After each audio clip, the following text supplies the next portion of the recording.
ആവാഹിച്ച് നാടുകടത്താമെന്ന് കരുതിയിട്ടുണ്ടെങ്കിൽ നിന്റെ കാര്യം നമോ നമഃ. പിന്നെയൊന്നും പുലയോട് പുലയായിരിക്കും നിന്റെ അമ്മയ്ക്ക്. പട്ടാഴിയുടെ ആണിക്കല്ലൂരി ഞാൻ.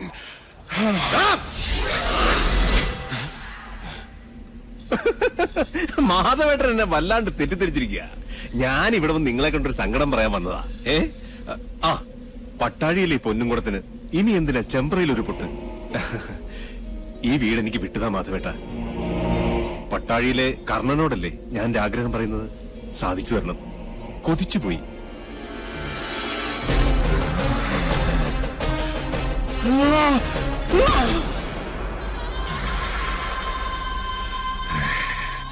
എന്റെ കുട്ടിയെ തോൽപ്പിച്ച് ആരാണെന്ന് കേൾക്കണോ? പട്ടാഴി കുഞ്ഞുണ്ണി. എവിടെ മോനെ ഗിരിയെ വെട്ടി അവനെ ഞാൻ ഇവിടെ കൊണ്ടുവന്ന് കുളത്തിൽ ചവിട്ടി താഴ്ത്തി കൊന്നു.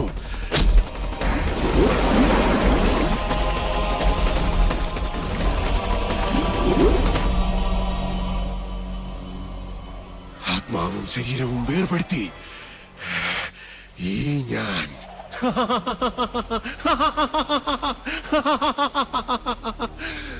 മണിയൻകോട്ടു സാവിത്രി. അതിന് പകരം ചോദിക്കാമെന്ന് നിനക്ക് ഞാൻ വെളിപ്പെട്ടു. ആദികേശവനെ കൊന്ന് ലക്ഷണം കാണിച്ചു. മനസ്സിലായോ നിനക്കെന്റെ ശക്തി?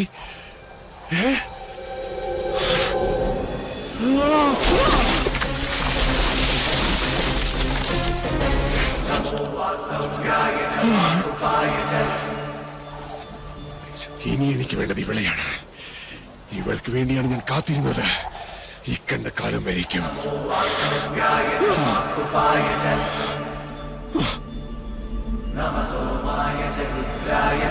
അക്ഷരലക്ഷം മന്ത്രങ്ങൾ ഉരുവിട്ട് മന്ത്രസിദ്ധി കൈവന്ന മാധവേട്ടൻ ആവാഹിച്ചാൽ സാവിത്രിക്ക് വരേണ്ടി വരും. കൊല്ലരുത് പാവത്തിന്. കുട്ടിക്കാലം മുതലേ എന്റെ ജീവനാ സാവിത്രി.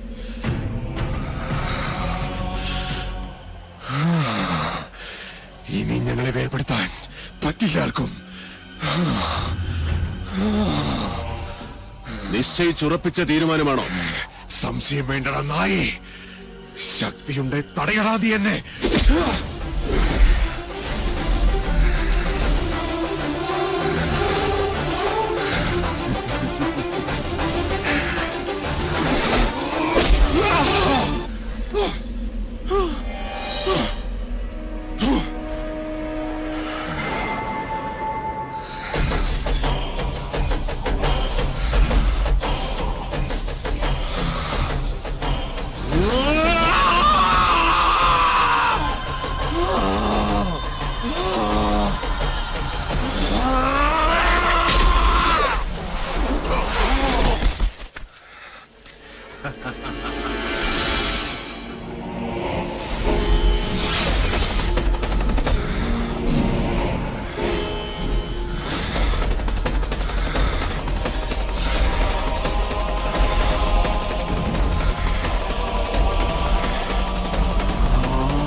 ക്രൂരൻ മാത്രമല്ല, പേഴ്സണാലിറ്റി ഡിസോർഡറുള്ള ഒരു രോഗി കൂടിയാണ് നീ.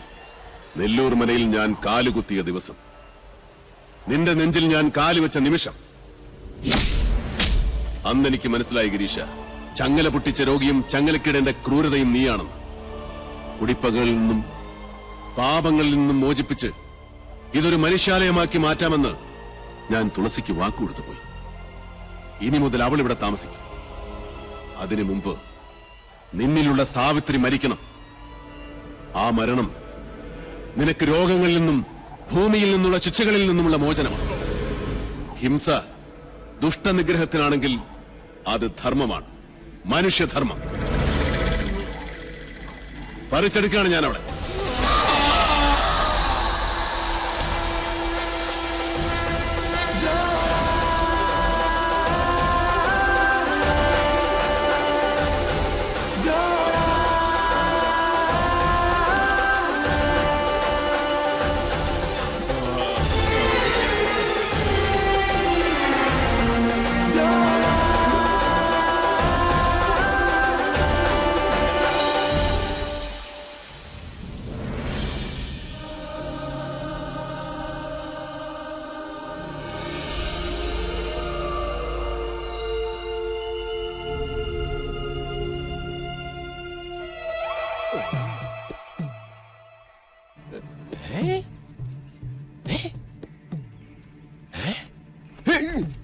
ഇല്ല, ഞാൻ വാങ്ങില്ല. എല്ലാം ഒഴിഞ്ഞു പോയെന്ന് വിചാരിച്ചപ്പോ വീണ്ടും അടുത്ത ടീം എത്തിയ. നിർബന്ധിക്കരുത്. വേണ്ട, എനിക്ക് വീട് വേണ്ട. ഞാൻ പട്ടാടിക്ക് വരിക. അച്ഛാ, ഇവരോട് പറയും ഇവിടുന്ന് പോരുതെന്ന്. എനിക്ക് വേണ്ട ഈ വീട്. അലോഷ്യം വേണ്ട. ആദ്യം നീ കുട്ടന്റെ താക്കോലങ്ങ് വാങ്ങിക്ക. സ്വത്ത് കണ്ടപ്പോ അച്ഛന്റെ കണ്ണ് മഞ്ഞളിച്ചൂല്ലേ? ഞാൻ പറഞ്ഞിട്ടില്ല എനിക്കിതൊന്നും വേണ്ടെന്ന്. ഈ ഇല്ലത്തെ പൂച്ചയ്ക്ക് ബോധമുണ്ട്, പക്ഷേ ബുദ്ധിയില്ല. നീയല്ലാതെ പിന്നെ ആരാ ഈ വീടിന്റെ ഉടയോൾ? നിയമാനുസരണം ഇക്കണ്ട സ്വത്തിന്റെയൊക്കെ ഉടയത്തം നിനക്കായിപ്പോ. കോടീശ്വരിയാ നീ. നെല്ലൂർ മന പഴയ ഇരുട്ട് ബാധിച്ച അരക്കില്ലമല്ല, മനുഷ്യർക്ക് പാർക്കാൻ വേണ്ടുന്ന ലക്ഷണമൊത്ത പ്രകാശമുള്ള താമസിക്കാൻ കൊള്ളാവുന്ന ഒരു പാർപ്പിടമാക്കി മാറ്റി. അതായിരുന്നു നീയും ഞാനും തമ്മിലുള്ള വാക്ക്. ജന്മം മുഴുവൻ നിന്നോടൊപ്പം സ്നേഹവാത്സല്യത്തോടെ ഇവിടെ ജീവിക്കണമെന്ന് ആഗ്രഹിച്ചവനാണ് എന്റെ ഉണ്ണി. ഉണ്ണിയേട്ടൻ സ്വന്തമാക്കണമെന്ന് ആഗ്രഹിച്ച ഭവനായത്. അപ്പോ നീയും ഉണ്ടാവണം ഇവിടെ. നാളെ നെല്ലൂർ ഹരിനാരായണന്റെ സന്തതി പരമ്പരകൾ ഈ മുറ്റത്ത് കളിച്ചു വളരണം. ഇത് കുട്ടേട്ടന്റെ ആശയല്ല, വാശിയാണ്.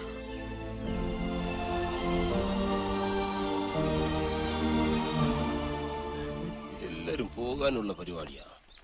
ഇത് തന്നെ അവസരം. ഇനി ഒട്ടും സമയം കളയണ്ട, നമുക്ക് വേഗം പോകാം. വരട്ടെ. ഇനി ആര് വരാൻ? ശാരണി മാമേ, പൊട്ടിയെ ഓടുമാറ്റാനും ഒരു കൊളുത്തുറപ്പിക്കാനും ഒക്കെ ഇവൻ ധാരാളം മതി. അതിലൊക്കെ ഇവൻ കേമന. അതുകൊണ്ട് ശാരണി മാമയ്ക്ക് ഒരു കയ്യാളായിട്ട് ഇവൻ ഇവിടെ നിൽക്കട്ടെ. അയ്യോ എന്ന് പറഞ്ഞ ഞാൻ